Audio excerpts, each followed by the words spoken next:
Go. Yeah. All right. Let's start. All right, I'll start with my standard question I'm doing all day. Where in the process do you want to be brought in? From jump, from concept, from like where do you want to be brought in? Is it better early? Is it better late? That's a great question. Yeah, earlier is always better.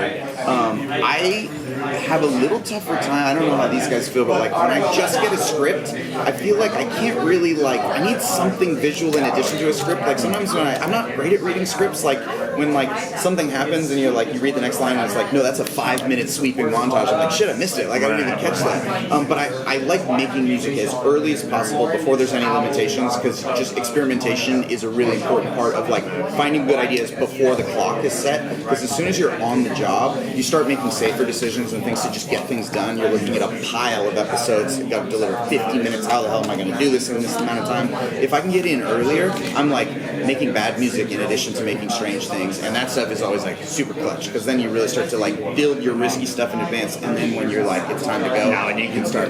Now is that different with animation than it is with live action? Yeah, so like animation, obviously we're starting at the very beginning because the animation process takes so long. So that being said, I've done one show. I did Devil May Cry for Netflix, and that was like, this is all due in 1 month, and that was a mad dash, and there's something thrilling about that. But Arcane, I was at the beginning of every 3 years, I'm there where like I'm writing music to pencil sketches and stuff like that, and I like digging that deep. And also I'm not that fast. I like having like a little bit of time to just kind of like breathe for a second, because I'm just not that when it's like this is due by midnight, I start to panic. Like it's hard for me to like. Some people feel alive during those moments. I know. You need your time. Yeah, you need your time. I get it. So how does inspiration strike you, and in what form? So are you the type of person, I know you said scripts are tough, but if you see like a storyboard, do you start hearing a motif in your head, or does it come the next day? And do you think soundscape, or do you think motifs? How is your brain working? All these things, like visuals are big, so if they've got just cool like reference imagery, I'm like, whoa, this is really great. I'll put it on my screensaver on my top monitor so that as I'm writing, I'm just seeing the images. It's akin to scripts, but talking to the writer or the showrunner for me is, I get everything that I think people get from scripts, where I get to hear them passionately talk about what this is. That for me is like I'm just writing every single thing they say. And then like I go on a lot of like nighttime runs late at night, and I get a lot of ideas in that space, like when I'm like not in my office, like when you're not at work. Sometimes that can feel a little bit like I need to load up Logic and start playing, but when I'm out running, I'm just kind of like thinking freeform. I'll get a lot of ideas like that, and then I start making playlists that put me in the mood of the project I'm working on. So I'm listening to a lot of other people's music and just kind of like getting in the flow of things, and that sort of whole combination of things is usually where I'll find a score. And when you're running, are you like vocal memo? You're like big time, yeah. There's I have a bunch of voice notes that are like, okay, D flat major, it goes like this. And then sometimes I make it the next day, I'm like, I have no idea what this is. I can't make sense. You're like, I'm out of breath. This is supposed to be mixolydian. That's great. Hi, what's your process for developing recurring musical motif for characters like Jinx or V, please? Yeah, like the fun thing about doing a real epic leitmotif-based thing is just like inventing them and then getting to decide how often do you infuse them everywhere. It's a little tough sometimes when you're like working on a 9-episode show and being like, have we over-quoted the motif? Have we under-quoted it? On average, I felt like we could always quote it a little bit more than we thought. We were always a little careful, but it's also fun between the seasons, like those characters, they go through way different arcs in season 2 than season 1. So we had set up like motifs for Caitlin that were a little bit purer, because she's just like a sweeter, like earnest kind of character. And in season 2, she just goes total dark side. So taking her motifs and kind of like completely mangling them was a fun experience I hadn't had before, of like how much can we stretch this idea before breaking it. But yeah, it was one of my favorite things of Arcane, was just coming up with all those motifs. Thank you. Yeah. And when you come up with motifs or ideas, how much are you influenced by music in general, composers you like, and then genre and soundtrack music, distinct from general music? For the motifs, I don't think I borrow as much reference. I just kind of, wherever that spirit comes from, where you're just, I'm hearing a thing and it's got to come out, that's where the motifs come from. The dressing and everything else is a lot of references for me. Like, what genres does our showrunner like? What, like, things sound good to picture? Also, I did a 22-song soundtrack, so we're dealing with, like, hip hop, we're dealing with like classic pop, we're dealing with rock, we're dealing with like emo. There's all kinds of stuff. So I'm also just kind of like, what palette of what drum loops am I using? What sort of like synths am I reaching for here? Like, what are we eliciting? Because we're doing a genre-based thing. We did several French language songs, so it's just like a lot of like learning new things. There's a lot of like new artists and new corners of the music world I never knew about. That all of a sudden I'm like, this is sick, and now I'm just fans of this thing. Do you have a different approach when you're scoring something versus when you're just songwriting? Yeah, so like to me they're like entirely different disciplines, and your brain has to like behave different ways. The thing about Arcane that was great is like we did both at once, and that's the only time I did that before. Like looking at a scene and film scoring the chorus of a song is crazy, because like when you write a song, you need to have flexibility to be like, all right, this should actually be like 15 BPM faster. I think like the hook is good here, but it's not good here, so let me like rewrite this here.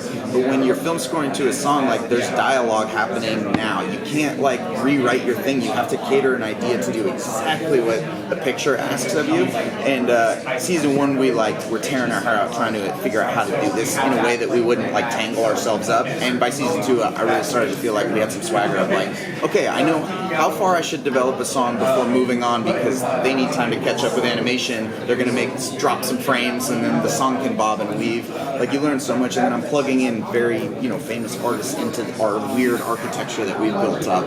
So there's just also like you got to build a lot of trust with people so that like they're feeling excited, but they're also giving you what you need for the show. There's just like a lot of interesting masters at play, and I ended up being addicted to how complicated this all is, because it's just one of those things where I'm like, oh man, I feel like there's not a lot of people like walking around that know how to do both of these things fluently. It's like speaking 2 different languages. But yeah, so I could talk your ear off all about that, but that's something that I find like really interesting, which is like the creative brain and how writing a song utilizes that, and how making a piece of like orchestral music uses that.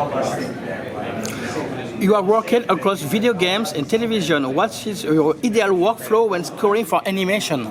Yeah, animation, I think I'll piggyback off of that, which is like I'll start developing a thing to maybe like 30 to 40%, and then just move over to another scene or another episode, just because the animation process does take a long time.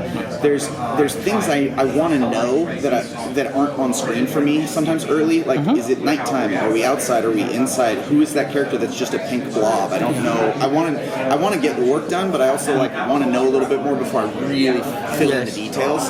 So for me, it was like a hot potato kind of situation where I'm just working all around the show, and then every time I've done episode 9, episode 2 animation just came in, it's almost done. Let me go revisit and like upgrade everything we've got there.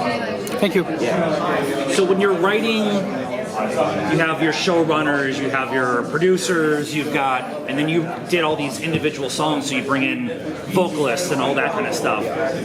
What's that like, trying to blend everybody's different ideas?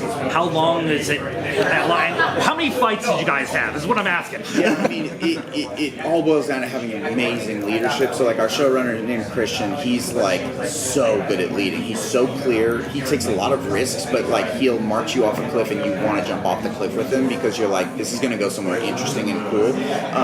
In between seasons, he asked me to executive produce the second season soundtrack. So season 1, I'm just making music the way I normally do. I'm in my studio.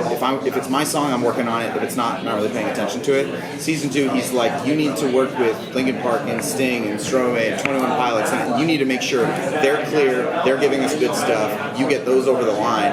And the hard thing about it, it's really fun, but the hard thing is like those artists are not like session musicians. They're very famous people doing very busy European tours or whatever.